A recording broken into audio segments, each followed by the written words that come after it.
So this is a fun book. It's a great book. I'm going to ask you a bunch of questions, pretty much entirely about that book. Although, as you'll see, of course, they relate to the other ones. In fact, the first question is this: you have many readers who think of you as one of their favorite travel writers, and so this book, The Art of Stillness, is in some ways an obvious departure, despite being presaged by The Lady and the Monk and your second book, which was your second book, and your book on the Dalai Lama, and your liner notes about Leonard Cohen, and lots of things in this same vein. But despite all that, we think of you as a peripatetic, as insatiable in your appetite for the world. The epigraph, for instance, comes from The Wizard of Oz, about never looking past your own backyard. That's hard to reconcile with what we sense as your lifelong fascination with almost every other place on Earth. I love that word insatiable, and you're right, I'm as insatiable as ever. And I think in my head, I spent my first 12 years as a professional writer, my first 5 books looking at the outer landscape, and then the next 5 kind of looking at the inner landscape and thinking that the sort of tunnels and canyons and valleys within us were interesting too, and something I hadn't explored before. And I think more generally, I feel that travel is almost the appetizer for the main course that happens after you're back home. And I think this happens to all of us, whatever our experience. Just thinking about our kids or going to the office or taking a 2-day trip to Joshua Tree. We take 2 days in Joshua Tree, but ideally when we come home, we could spend 2 weeks, 2 years, 22 years thinking back on it, trying to make sense of it, looking at our photos, going back over our journals, trying to find out what in that experience has most moved us and how we can incorporate it into our daily lives. So in some ways, I almost think that travel is how I decorate my life, but stillness how I lay the foundations that make the sense of it. And that travel is, as you said, it's been how I've made my living, but I think stillness is almost how I've made my life. So neither makes sense with the other. And you're right, that if I weren't traveling, I wouldn't have anything to think back on when I'm sitting still. But on the other hand, if I was spending all my time traveling, I wouldn't have any chance to process it and put it in perspective. Well, let me ask you a little bit about the question of pleasure, which is that, as you said, you became a travel writer in part to make your business and your pleasure one. And now that you found this kind of adventure of going nowhere, to sit still is the ultimate prize. What's the relationship between the pleasure of going nowhere and the pleasure of going somewhere? Besides the kind of mutually reinforcing value of each. Are they the same kind of pleasure? Well, it's a wonderful question, and I suppose it's almost a difference between a horizontal and a vertical pleasure, maybe. In other words, I do actually find the pleasures of sitting still deeper than the ones of racing off and seeing Bhutan or Easter Island or Paraguay. And maybe I speak as somebody who's been lucky enough to be traveling a lot since I was a little kid, and maybe I speak as somebody who's getting too old or maybe has seen most of the places I want to see. No, we're not. We're not getting too old for it. All right, good. Well, yes, I know, because I remember emailing you about Iran, and that's one of the most wondrous places I've been, and you've been there many years before I. So it's still thrilling to take 16 days traveling around Iran. But a part of me, maybe, again, it's a function of age, in the sense that I think that when life throws at me one of its curveballs, as it will, when a doctor comes into my room with a dark face, or a car smashes into mine, or I lose a loved one, at that point, I think it's the time I've spent sitting still that's going to help me much more than the time I've been cavorting around Hawaii or Brazil or Morocco, wherever it happens to be. And I love the fact of learning about the world, especially in our global community, through travel. But again, those lessons are only as deep as your readiness to look at the challenges in your own life, and that is hard to do. I mean, travel sometimes precipitates those thoughts, but I think, and I think it's also a function of the fact that the world has accelerated so much in my traveling life that when I began traveling full time, let's say in 1984, it was an amazing thing to go to Cuba or Tibet. Yeah. And anybody listening to this conversation can access places in Cuba online in the palm of her hand. I could probably never see in person. Conversely, the great luxury, I think, in the last 30 years is finding an open space in your head or in your calendar or in your day. And more of us are rushed. And I think we sort of conquered space to some extent, but we're at the mercy of time. And so I see sitting still as a way of expanding time in some ways. And seeing the other parts of the world is less of a novelty now than it was for humans when I began doing it. So maybe that's a part of an explanation. And as you mentioned in your first question, the other part is meeting somebody like Leonard Cohen, who at the age of 61, having tasted all the pleasures of the flesh and the richest pleasures imaginable, as you were saying, told me so persuasively that he found the richest pleasure just going nowhere and looking after the people around him. Mm. Now, there's something about, you say, a quote from the book, you say, spending time in stillness gave everything else in my days fresh value and excitement, which is a version of what you said just earlier. I'm sure there are those who would accuse you of using a spiritual discipline for very worldly purpose. This is an old argument, a kind of Alan Watts about Eastern Zen and Western Zen and corrupt instrumentalist appropriations of these ideas and practices. Meditation, you suggest at one point, is a kind of stress reduction program. How do you take any umbrage at such critiques, or do you find any value in them? I share them. And I must say, I have no spiritual discipline. I'm not part of any group. I've never meditated. I'm a functioning journalist, as you know. And it is startling how mindfulness has become the fashion of the day. And as you say, it's more and more commodified or monetized. Yeah. And as you were saying in your question, a third of American companies now have stress reduction programs. And while some of that may come out of a genuine concern for their workers' souls, I'm sure a lot of it has to do with the bottom line and the sense, an age-old sense, that by taking a retreat, you make an advance in the world. In other words, that everything you're doing for your inner life is only going to make your outer life richer or more productive. And, 3 times in the last month, I've been in Silicon Valley and I've been watching the Google engineers increase their creativity by playing beach volleyball and going to the meditation room and taking long walks. And on the one hand, I think I admire that. I think they're sensible because I know as a writer I do my best job or my best work when I'm away from my desk. But on the other hand, you're right. It's converting a deep idea into a shallow context sometimes and saying that subordinating the means to the end and the spiritual sounding means to the much more material end. And so, yes, in some ways, the reason that I left New York City when I was 29 and moved to rural Japan was a selfish one, because I wanted more time in my day, I wanted more space in my head, and also I think I did have more to offer my wife and my friends than I would when I was racing around Midtown Manhattan.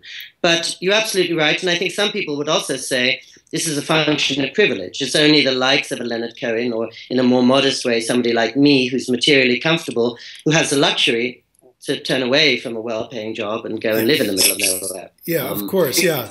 Yes. Well, related to that, you start, I guess it's in the second chapter, you talk about that, your early life at Time Magazine in New York and the great life that you were living and this feeling of harriedness and preoccupation that came with it. But you were already a writer. And as you say, writing is a lot like, in my words, it's a lot like doing nothing. In your words, it's a lot like going nowhere, right? And so you were already kind of having that form of discipline in your life, but it wasn't helping somehow, or it wasn't enough. Yeah, well, as you know, as a fellow writer, there's a big difference between writing 5,000 words to deadline in a 25th floor office in Midtown Manhattan and sitting at one's desk working on novels and extended non-fictional projects in my home in the middle of nowhere. Yes. I think that's really the difference. Yeah. Fair enough. So, yes, I was writing very much for a living when I was at Time Magazine, and now I write much more for myself and don't imagine many readers would necessarily have much interest. But I do think it's important to spend one's time to sift through one's experience in some ways. And you're right, too, that, of course, I've never meditated, as I say, but if my wife were next to us now, she would say, all this guy ever does is meditate, because I wake up and I go and sit still at my desk for my first 5 hours every day. And the writer is lucky to have the job of sitting still and doing nothing and going nowhere, as you say. So that's I think, one of our occupational advantages in a world where we have so many occupational hazards as writers in these writing unfriendly times. Well, I'd love to talk about that in a second. I want to ask you about a couple of writers that you talk about in the book. One, kind of back to back, Marcel Proust and Emily Dickinson.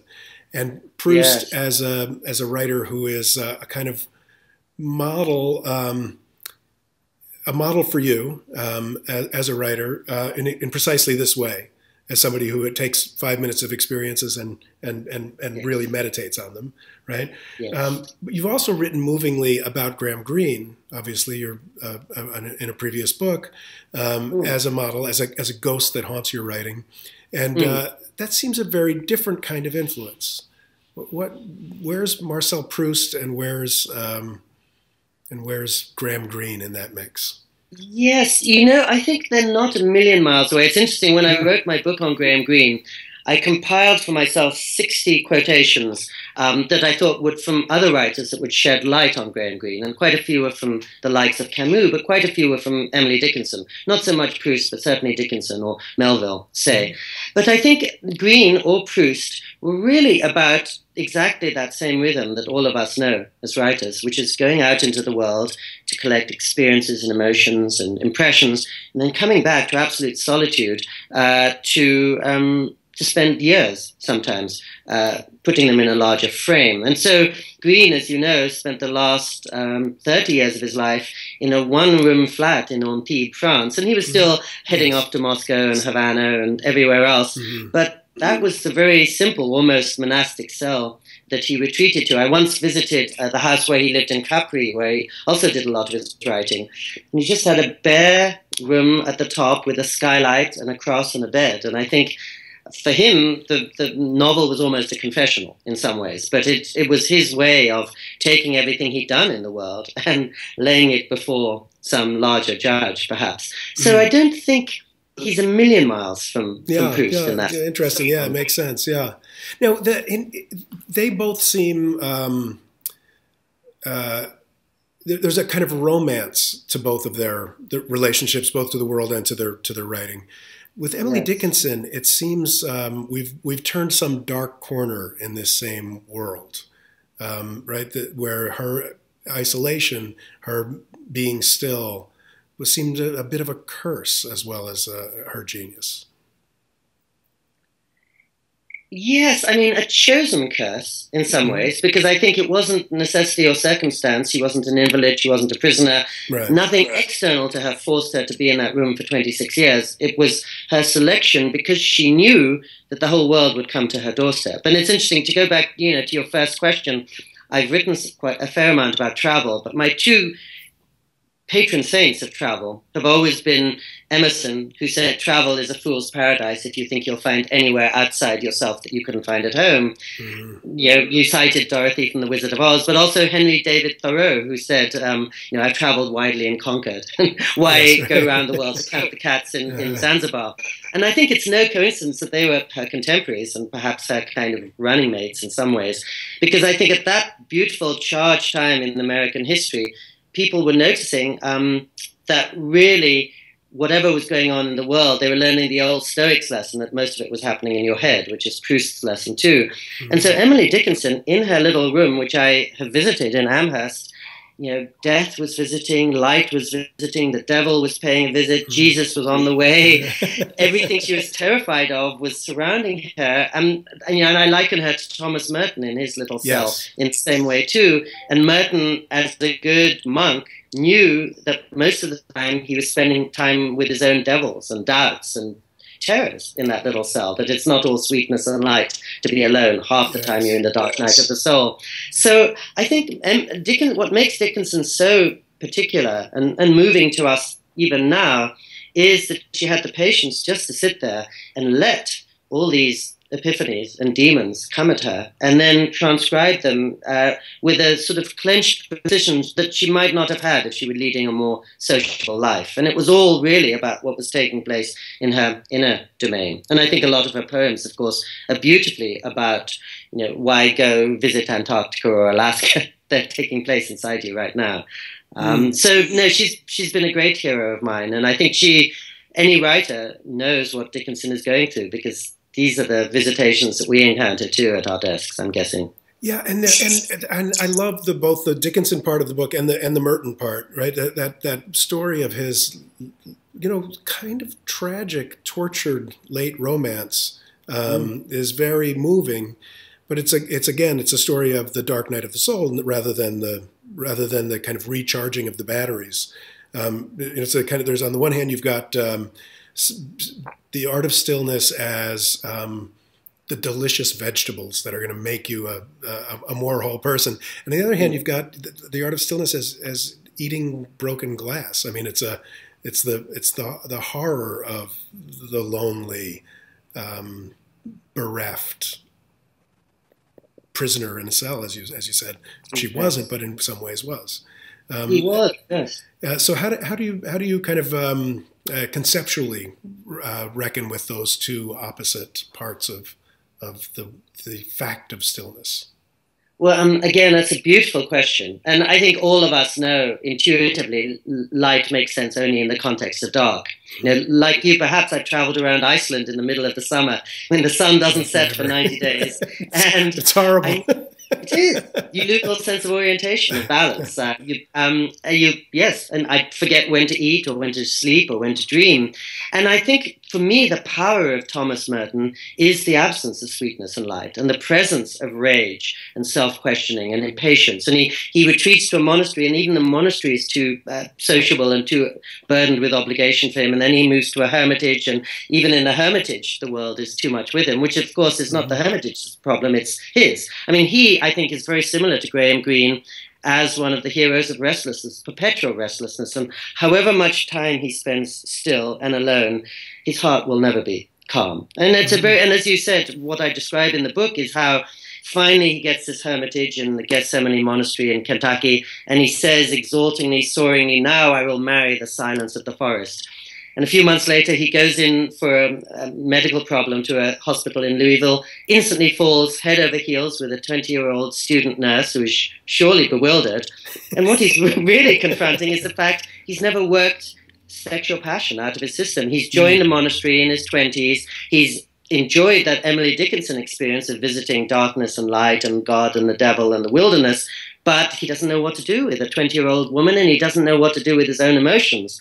And I think it's a very tonic reminder that stillness is not going to be an answer to any of our problems. It's just a way of asking the question a little more searchingly, perhaps, and stepping towards our problems rather than away from it. And, I should stress, I hope it comes across in the book, I have no interest in sort of New Age notions of affirmation or validation or sweetness and light. I'm more interested in, as I say, the kind of old age tradition, whether it's in the Stoics or Merton or Herman Melville, of what do you do when you're imprisoned within yourself and you see beauties there and you see things you wish weren't there and you don't know what to do with them. And I think Melville, for me, is another haunting figure who exemplifies just what you were saying, who had all those extraordinary adventures and visions, sailing across the Pacific, and then spent, I think, 35 years walking alone in the prison of his own mind through the night streets of Manhattan, not able to communicate with anybody around him, and feeling that, I don't know how still he was, but certainly feeling his head was a cage he could never escape. And Merton was not so far from that. And that's why I think he speaks to us more than other monks, because he's not just reaching for enlightenment or epiphany. He's always in the thick of a struggle that you sense will never be resolved. And willing to talk about it, thankfully, for us. Yes, right? That's right. He never surrendered his honesty. And I think that's one of the things that always moves me so much about Graham Greene, of course. Not the fact that he was a sinner, but that he had the courage to put his sins on the page, even while he was being quite kind in private. I mean, he was a kind of closet saint, I think, and public sinner, which is nicely reverses what we're familiar with. This is at the end of the piece. You say that nowhere with a capital N is. You talk about it as a place of trust. And I wasn't entirely sure how, why you said that, or what you meant by that. Yeah, no, and again, that's a wonderful question, given what I was just saying. Yes, just right. Nowhere is a place of nightmares as well as right. of sweet dreams. And I think what I was specifically referring to there, but probably didn't explain clearly enough, is that my first taste of what we're talking about is when I drove to this Catholic hermitage in Big Sur, California. And I just stepped into silence, and suddenly so many of my agitations and thoughts and guilts of an hour before disappeared. And I felt, just being in the silence, I was in a place of great attentiveness and great clarity, and I could decide what to do with my next 3 months and remember what I care about most. And I think that's one of the challenges of the modern moment.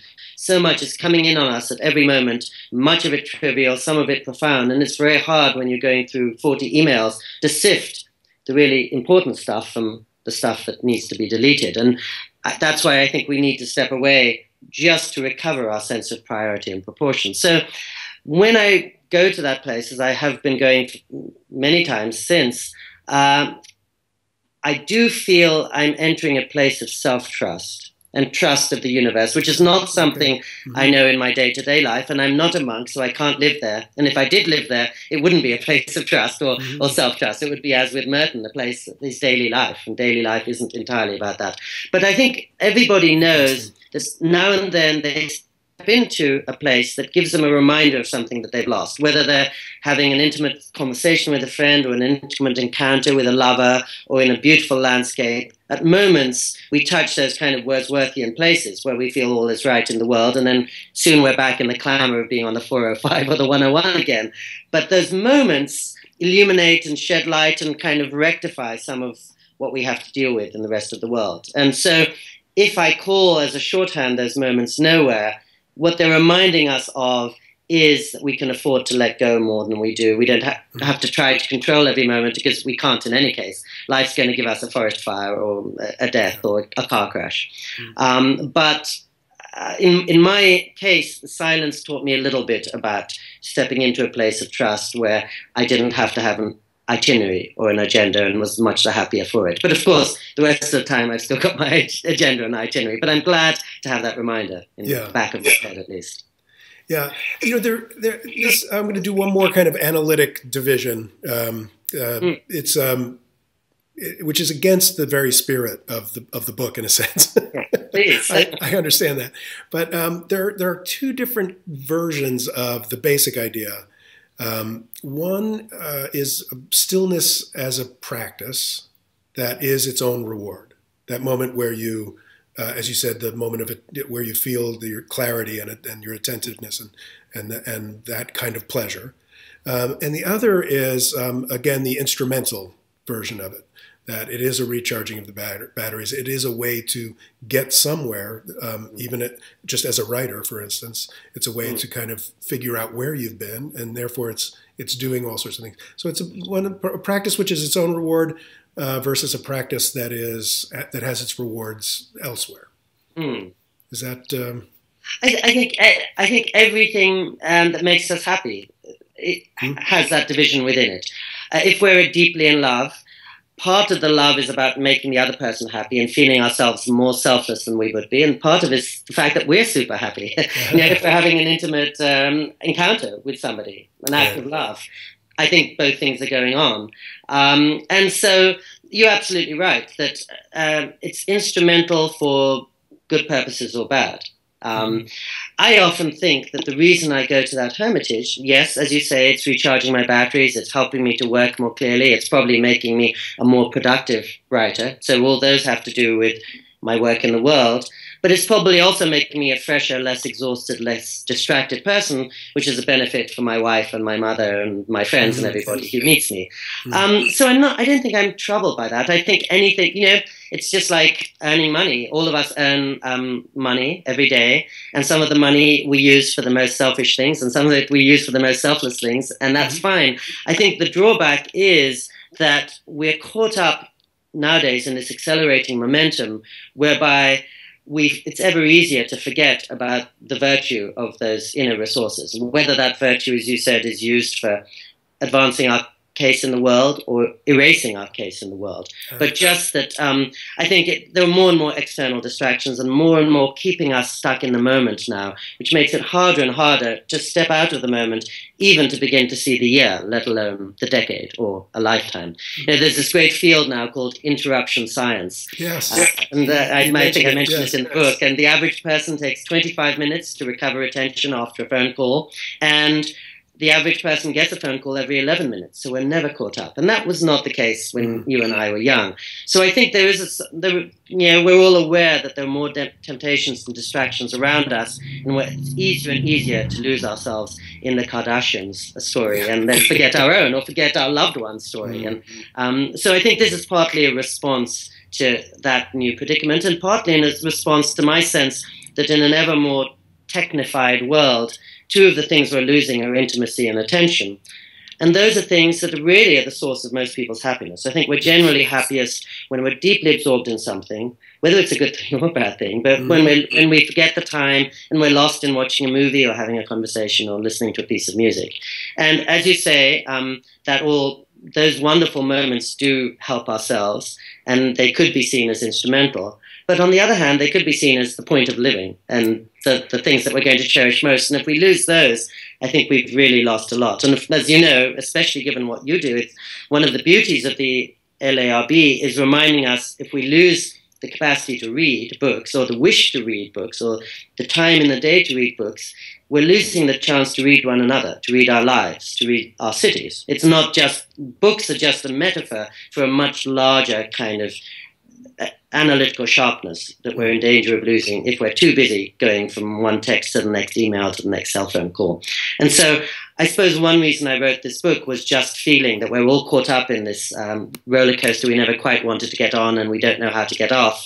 And so there's a virtue in taking conscious measures to get off. And my suspicion is that everybody listening to this call, and pretty much everybody I know and you know, is already doing something to unplug, whether it's taking a run or cooking or taking long hikes. But I think we all feel the necessity of that now.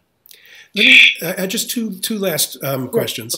One is right off of that. When you started your writing your Video Night in Kathmandu, that book is really kind of one of the first books to try to grapple with what for a while was called globalization, and which is now just called life as we know it, I think, right? And so you were a kind of an early investigator of the world that we now live in, and over that span, part of what has happened is what you're talking about now, which is the speeding up of everything, the connectedness of everything, the information, the continued acceleration of information overload. Do you have a book that you want to write about like looking back on your career as a chronicler of the process of globalization, or is this in a sense it? This is less it, but I did write what I consciously thought of as a sequel, deliberately 12 years later, called The Global Soul. All right. Yeah. And my sense then was that, as you said, when I first was looking at these things in the mid-'80s, the excitement was to see Kentucky Fried Chicken in Beijing and Merle Haggard in Manila. Right. And even within 12 years, that mingling of cultures had grown internal. And by the year 2000, when I brought out The Global Soul, I felt the real story was what happens to the half Philippine, half German girl living in Los Angeles who is having to make a sense and create a collage out of all these different cultures inside herself. And again, it wasn't just happening at the level of externals then, but I think more and more people. Now, soon 300 million people will be living in countries not their own. There'll be more of those people than there are Americans. And so I think I decided first to write The Global Soul, and then I wrote a little sequel because my book on the Dalai Lama, in my head, was conceived as a sequel, which is one answer to that question. Here is one of the more visible exiles in the world who's lived 56 years outside his home, and says he's taken the whole world as his home and has brought his culture into our midst. And what's going on there? How is, that's the sort of chapter 2 of globalization on the individual level, with pros and cons.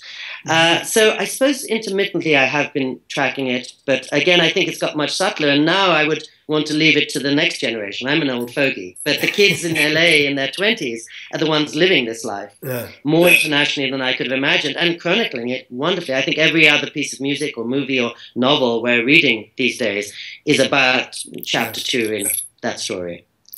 And so what are you working on now? What's the book now? Well, I'm working on wishing I had more time at my desk in this writing unfriendly economy. But I think my next book might be a sequel to the second book that you mentioned about Japan. And I wrote a book after my first year there, and that was 27 years on. And at some level, I feel I know less about the country now than I did then. And in those days, as an overconfident kid, barely out of my 20s, I was happy to write 350 pages on something I knew nothing about. And now I could barely manage a haiku. But I have had the rare blessing of living in this country for 27 years on a tourist visa. In other words, always aware I'm an outsider and I don't know much about it.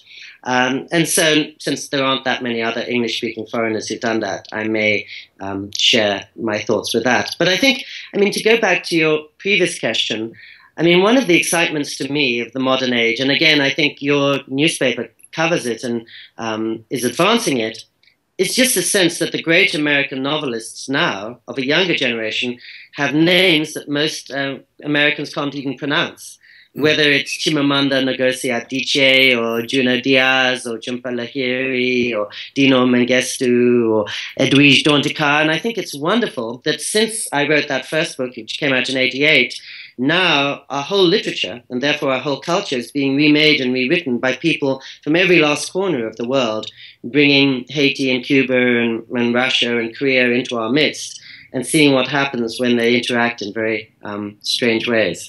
And so I think they're far ahead of me in that regard, and I'm turning to these younger writers now for reports on what Los Angeles, for example, is going to look like in the year 2025. And I think LA is a wonderful epicenter, if not best case scenario, when it comes to these issues, because there seems to be more collision of cultures there than almost anywhere in that great anarchic sprawl.